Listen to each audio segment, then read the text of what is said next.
Hi அனைவருக்கும் sweet வணக்கம். சமீப காலங்களாக இந்த பூனைகள்லாம் இருக்கும் பார்த்தீங்களா?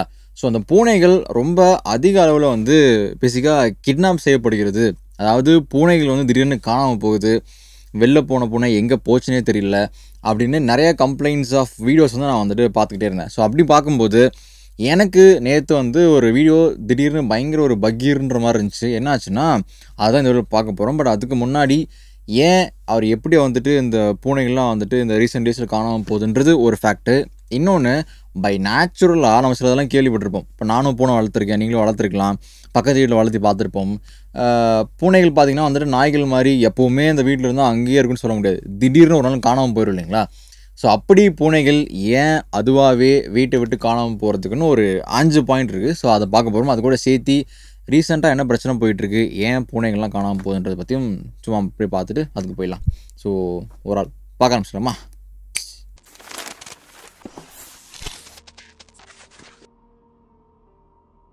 ஸோ ஃபர்ஸ்ட் ஆஃப் ஆல் நான் வந்து யூடியூப்பில் சும்மா ஸ்க்ரால் பண்ணிட்டு இருந்தேன். ஸ்க்ரால் பண்ணிட்டு இருக்கும்போது ஒருத்தருடைய ஒரு சின்ன இன்டர்வியூ மாதிரி ஒன்று, பேட்டி மாதிரி ஒன்று வச்சுருந்தாங்க. அதில் உள்ள போய் பார்க்கும்போது அவர் என்ன சொல்கிறாருன்னா, நான் இந்த மாதிரி சென்னையில் தான் வச்சுட்டு வரேன். நான் ஏரியாவில் பார்த்தீங்கன்னா நிறையா பூனைகள்லாம் இருக்கும். அதுக்கு சும்மா ரெகுலராக என்னால் முடிஞ்ச அளவுக்கு நான் வந்து அதுக்கு சாப்பாடெலாம் போட்டு கொஞ்சம் என்னோடய ஹெல்ப் வந்து நான் கொடுத்துக்கிட்டு இருந்தேன்னு சொல்லிட்டு இருக்காரு. அவர் என்ன ஸ்டேட் பண்ணுறாருன்னு பார்த்தீங்கன்னா, ஒரு நாள் நைட்டு அவர் ஒர்க்லாம் முடிச்சுட்டு வீட்டில் தூங்க போகிற டைமில் அவர் வீட்டுக்கு கீழே பூனைகள்லாம் வந்து கொஞ்சம் வழக்கத்துக்கு மாறாக கொஞ்சம் எக்ஸ்ட்ரா வந்து கத்துற மாதிரி அவர் வந்துட்டு ஃபீல் பண்ணியிருக்காரு. அது மட்டும் இல்லாமல் ஏதோ சம் வியர்டாக அவருக்கு பட்டிருக்கு. பட்டோடனே வந்துட்டு அந்த விண்டோவில் வழியாக அப்படி கீழே எட்டி பார்த்துருக்காரு. எட்டி பார்க்கும்போது கீழே யாரோ ஒருத்தர் ஒரு சின்ன பையனும் கூட வச்சுக்கிட்டு இந்த பூனைகளை வந்து பிடிச்சிட்ருக்கிற மாதிரி அவருக்கு வந்துட்டு தெரிஞ்சிருக்கு. அந்த இருட்டில் ஒரு மாதிரி அப்படி இப்படி தான் தெரியும் இல்லைங்களா? ஸோ பார்த்தோன்னே அப்படியே பார்த்துருக்காரு. என்னடா என்ன நடக்குது, ஏன்னா இதெல்லாம் ஏன்னா பிடிச்சிட்ருக்காருன்னு சொல்லிட்டு உடனே என்ன பண்ணியிருக்காரு, மேலேருந்து கீழே இறங்கி வந்திருக்காரு. இறங்கி வந்து அந்த கன்சர்ன் பர்சன் போய் பார்த்து பேசலாம் அப்படின்றதுக்குள்ளே அந்த ஆள் வந்து அந்த இடத்த விட்டு எஸ்கே போய் ஓடி இருக்கிறாரு. ஸோ இவர் ஏன் ஓடுறாருன்னு சொல்லிட்டு இவரும் கொஞ்சம் தூரத்துக்கு துரத்திட்டு போயிருக்கிறாரு. துரத்திட்டு போனதுக்கப்புறம் அந்த ஒரு ஆள் ஓடினார் பார்த்தீங்களா? ஸோ அந்த ஓடினாலும் ஒரு இடத்துல நின்றுருக்கு. அப்படி நின்னதுக்கப்புறம் இவர் போய் கேட்டிருக்காரு, என்ன ஆச்சு, ஏன் வந்து இப்போ என்னை பார்த்தோன்னு ஓடுனீங்க, அங்கே என்ன பூனையெல்லாம் பிடிச்சிட்டு இருந்தீங்க, அது எதுக்கு பிடிக்கிறீங்க அப்படின்னு கேட்கும்போது அவர் அந்த ஓடின ஆள் வந்து கொஞ்சம் தென்னாவட்டாக பேச ஆரம்பிச்சிருக்காரு. உனக்கு என்ன பிரச்சனை, நான் பிடிச்சா என்ன பிடிக்கலாம், உனக்கு என்ன பிரச்சனைலாம் கேட்க ஆரம்பிச்சதுக்கப்புறம் இவரும் கொஞ்சம் குரலை வச்சுட்டு, யோ அது எங்கள் ஏரியாவில் இருக்க பூனை, நீ என்னத்துக்கு பிடிக்கிற, நீ பாட்டுக்கு வந்துட்டு யாருன்னே தெரில, முதல்ல நீ யார், எங்கேருந்து வர, எதுக்கு வந்துட்டு எங்கள் ஏரியாவில் இருக்கிற பூனைலாம் நீ பிடிச்சிட்டு போகிற அப்படின்னு கேட்க அந்த ஆள் கொஞ்சம் மிரட்ட தோணியில் பேசியிருக்கான். ஸோ மிரட்ட தோணி முன்னாடி பேசினா நான் வந்துட்டு பைக்கில் வந்திருக்கான். அப்புறம் அந்த ஆள் அந்த பைக்கில் ஓடி வந்ததுக்கப்புறம் பைக்கில் ஏதோ ஒரு பொருளை எடுக்க போயிருக்கான். அப்புறம் அதுக்கு முன்னாடி வேறு ஏதோ இன்னொரு பைக் வந்து கிராஸ் ஆனாலும் வந்துட்டு அதை எடுக்காமல் விட்டுருக்கான். ஸோ அதுக்கப்புறம் சில இதெல்லாம் பேசி ஃபைனலாக அந்த ஓடின ஆள் என்ன சொல்லியிருக்கான்னா, எனக்கு ஒன்றும் இல்லை, ஒரு 100 ரூபாலேருந்து 150 ரூபா கொடுத்துரு, நீ கொடுத்தா நான் அந்த பூனையெல்லாம் விட்டுறேன் அப்படின்னு சொன்னதையும் வெறும் 100 ரூபாய்க்கும் 150 ரூபாய்க்கும் அந்த பூனையை வச்சுட்டு அந்த ஆள் என்ன பண்ணுவான்னு தெரில. ஸோ இதுதான் நடந்த சம்பவம். ஸோ அதுக்கப்புறம் பார்த்தீங்கன்னா இவர் திருப்பி போயிருக்காரு. போய் அந்த ஒரு பேக்கில் அடிச்சு நான் சொன்னேன் இல்லைங்களா? ஸோ அந்த பேக்கில் கிட்டத்தட்ட 8 9 10 பூனைகள் அந்த பேக்கில் அப்படியே பெருசாக வந்து சாக்கு பையில் போட்டு சும்மா இருந்திருக்கு. இவர் போய் கட் பண்ணி விட்டதும் அந்த பயந்த பூனைகள்லாம் வந்து கிச்சிட்டு குட்டி குட்டி பூனைகள், ஒரு மாதிரி சின்ன ரேஞ்சில் பூனைகள்லாம் இருந்திருக்கு. ஸோ அவர் போய் கட் பண்ணி விட்டதுக்கப்புறம் பூனைகள்லாம் வந்து அப்படியே தெரிச்சுன்னு அங்கேயும் ஓடி இருக்குன்னு சொல்லிட்டு சொல்கிறாரு. இது வந்துட்டு இந்த ஒரு சம்பவம் மட்டும் இல்லை, நிறைய இடங்களில் இந்த பூனைகளை கொத்தாக பிடிக்கிற பிரச்சனை வந்துட்டு போயிட்டே இருக்குது. இன்ஃபேக்ட் எங்கள் ஊர்லேயும் கூட நான் கேள்விப்பட்டிருக்கேன், பூனைலாம் வந்துட்டு இது மாதிரி நைட் நேரம் வந்து பிடிச்சிட்டு போகிறாங்க, எங்கே போகுதுன்னே தெரியல அப்படின்னு சொல்லிட்டு. ஸோ எங்கே போகுது, ஏன் வந்து பிடிக்கிறானுங்க, வெறும் 150 ரூபாய்க்கு 6-7 பூனைகள் வந்துட்டு நீ கொடு நான் கொடுத்துறேன் அப்படின்றான். அப்படிங்கும்போது இது வேறு ஏதாவது பெரிய ஒரு இதாக, இல்லை வந்து பேசிக்காக சொல்கிற மாதிரி வந்து கறிக்கு இது பூனையை பிடிச்சிட்டு போகிறாங்களா, இல்லை வேறு ஏதாவது அந்த சும்மா கேள்விப்பட்டு போல் அந்த பூனை கறி சாப்பிட்டா பூனை சூப்பு குடிச்சா ஆண்மையெல்லாம் ஏறுன்னு சொல்லிட்டு, ஸோ அந்த மாதிரி ஏதாவது ஒரு இதுவா, இல்லை ஏதாவது எக்ஸ்போர்ட் இது பண்ணுறாங்களா ஃபாரினுக்கு, என்னென்னு ஒரு இதுவுமே புரியல. பட் எனிவேஸ் இந்த பிரச்சனை வந்துட்டு போயிட்டுருக்கு. ஸோ யாராவது வீட்டில் பூனைகள் வளர்த்துனீங்க அப்படின்னா கொஞ்சம் உங்கள் பூனைகளை பார்த்து சேஃபாக வச்சுக்கோங்க. ஸோ இதுதான் வந்துட்டு ஹேப்பனிங் நியூஸ். இப்போது நம்மளுடைய அந்த இன்னொரு நியூஸுக்கு வந்துடுவோம். பூனைகள் ஏன் பை நேச்சுரலாகவே வீட்டை விட்டு வெளியே போகுது?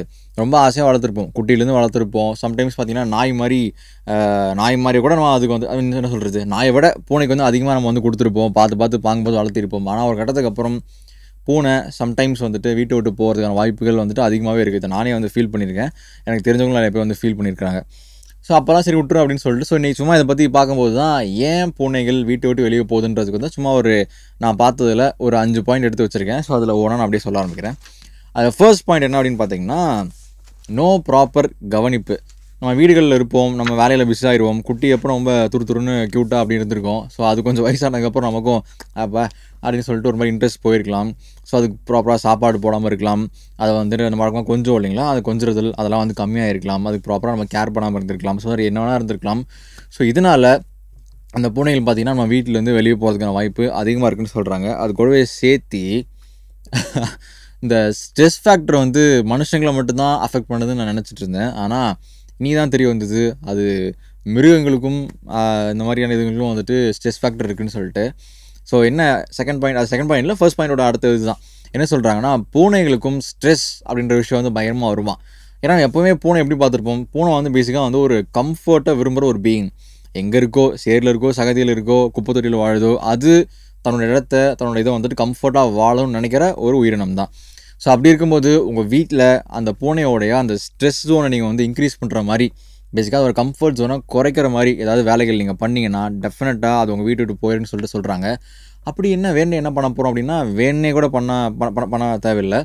ஃபார் எக்ஸாம்பிள் உங்கள் வீட்டில் ஏதாவது வேலை நடக்குது, பெயிண்டிங் வேலை நடக்குது, இல்லை நீங்கள் ஏதாவது ரிப்பேர் ஒர்க் பண்ணிகிட்டு இருக்கிறீங்க, இல்லை உங்கள் வீட்டுக்கு பக்கத்து வீட்டில் ஏதாவது வந்துட்டு புதுசாக வீடு கட்டுறாங்களோ இடிக்கிறாங்களோ அந்த மாதிரி சம் விஷயங்கள், இல்லை புதுசாக வந்து சத்தம் வர மாதிரி நீங்கள் ஏதோ பெருசாக ஒரு ஃபேனை மாட்டிருக்கிறீங்களோ, இல்லை வந்து அது எப்பவுமே போய் இருக்கும் இல்லைங்களா அந்த இடத்துல வந்துட்டு அதுக்கு உண்டான ஏதாவது டிஸ்டர்பன்ஸ் ஏதாவது நீங்கள் பொருள் வச்சுட்டீங்க அந்த இடத்துல, அதெல்லாம் அங்கே போய் இருக்க முடியலனாலும் வந்துட்டு இந்த மாதிரி சின்ன சின்ன விஷயங்கள் கூட பூனையை அந்த ஒரு ஸ்ட்ரெஸ்ஸோட வந்து இன்க்ரீஸ் பண்ணணும்னு சொல்கிறாங்க. ஸோ அதனால கூட பூனை வீடுகளை விட்டு வெளியே போகலாம். இதுதான் வந்து ஃபர்ஸ்ட் பாயிண்ட்டு.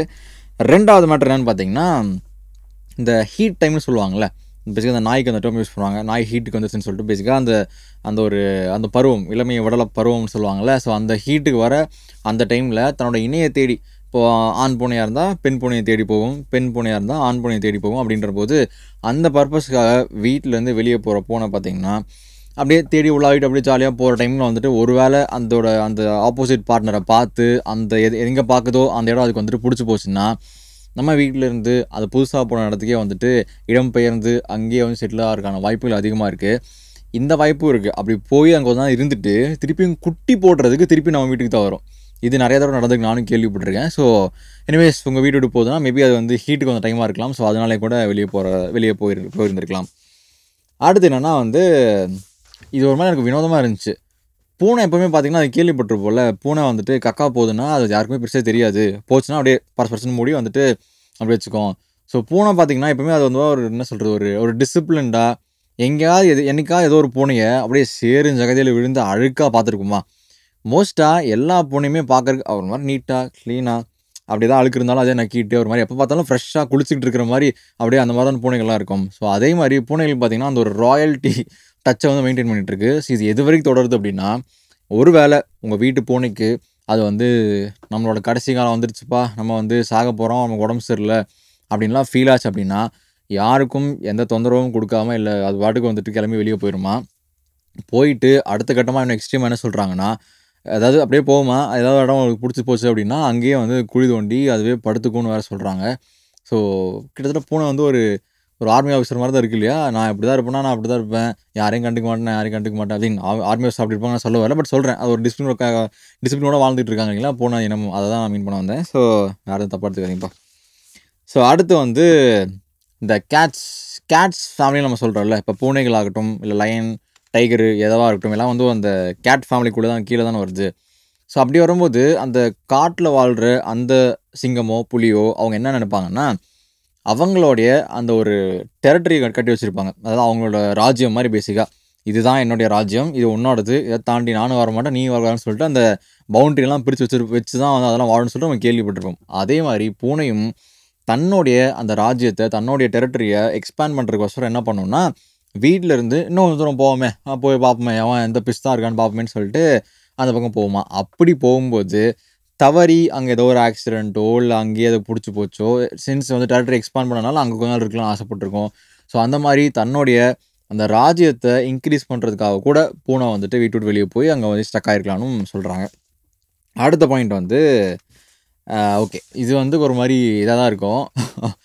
சம்டைம்ஸ் குழுன்னு பூனையோ நாயோ இங்கே வேறு எங்கேயோ வந்திருக்கோம், ரோட்டை சுற்றிட்டு இருக்கோம். ஸோ நமக்கு வந்து பார்க்குறக்கே அடடா செமையாக இருக்கே, நம்ம வீட்டுக்கு தூக்கிட்டு போயிடலாமா அப்படின்னு நினைப்போம் இல்லையா. ஸோ அப்படி தூக்கிட்டு வரப்பட்ட நிறையா பூனைகள் அப்படி வந்திருக்குன்னா ஏதோ ஒரு வீட்டிலேருந்து கிளம்பி தான் வெளியே வந்திருக்கணும்.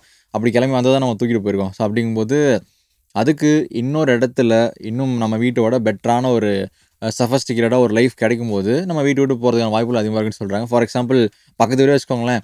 சம்டைம்ஸ் இதுவும் நடக்கும். நம்ம வீட்டில் பூனை வளர்த்திட்டு இருப்போம், பெருசாக கண்டுக்க மாட்டோம். ஆனால் பக்கத்து வீட்டிலலாம் சோறு போடுவாங்க, பக்கத்து வீட்டிலலாம் பார்த்துப்பாங்க. அப்படிங்கும்போது ஓவர் த டைம் பார்த்திங்கன்னா நம்ம வீட்டிலேருந்து கிளம்பி அது பக்கத்து வீட்டில் போய் செட்டில் ஆகிடும். ஸோ அதுதான் வந்து மெயினாக சொல்ல வர்றாங்க. ஸோ இதுதான் வந்து அந்த பாயிண்ட்டு. ஸோ ஃபைனலாக பார்த்திங்கன்னா இதுதான் வந்து பூனை ஏன் வந்துட்டு வெளியே போயிட்டு வராததுக்கான காரணங்கள். அதுவும் நிறையா அந்த கதைகள்லாம் இருக்கும் இல்லைங்களா. பூனைக்கு வந்து பேயெல்லாம் கண்ணுக்கு தெரியும், பூனைக்கு வந்து அந்த அந்த பாஸ்ட்டு ப்ரெசண்ட்டு அதெல்லாம் வந்து பயங்கரமாக ஞாபகம் வச்சுக்கிட்டு அதெல்லாம் பண்ணுன்ற மாதிரிலாம் என்னென்னமோ நம்ம கேள்விப்பட்டிருப்போம். ஆனால் பேசிக்காக சயின்ஸ் படி என்ன சொல்கிறாங்கன்னா பூனைக்கு அந்த மாதிரி எந்த ஒரு விஷயமும் கிடையாது. இன்ஃபேக்ட் நீங்கள் அந்த பூனையோட ஓனராக இருந்தாவே கூட பூனைக்கு வந்துட்டு உங்களை விட்டு போனதுக்கப்புறம் ஆமாம் என் ஓனர் அங்கே இருந்தார், நான் அவரை பார்க்க போனோம், அந்த மாதிரிலாம் எதுவுமே வந்து மைண்டில் இருக்காதான். நீங்கள் திருப்பி எப்போ அது மாதிரி போய் நிற்கிறீங்களோ அப்போ தான் ஏய் வாடா ஓனர் எப்படா இருக்க அந்த மாதிரி வந்து பூனைக்கு தோணுமா. ஸோ அதுதான் பூனையோடைய ஒரு குணாதிசயம்னு சொல்கிறாங்க. ஸோ என்ன இருந்தாலும் பூனை லவர்ஸ்க்கு இது கொஞ்சம் ஒரு மாதிரி யூஸ்ஃபுல்லான வீடியோவாக இருக்குன்னு நினைக்கிறேன். பட் ஆனால் நான் பர்சனலாக வந்து ஒரு டாக் லவர் தான். ஸோ என்ன இருந்தாலும் டாக் அடிச்சிக்க முடியாது. So that's it for today. நீங்கள் டாக் லவரா கேட் லவரான்றதை கீழே கமெண்ட்டில் போடுங்க. ஸோ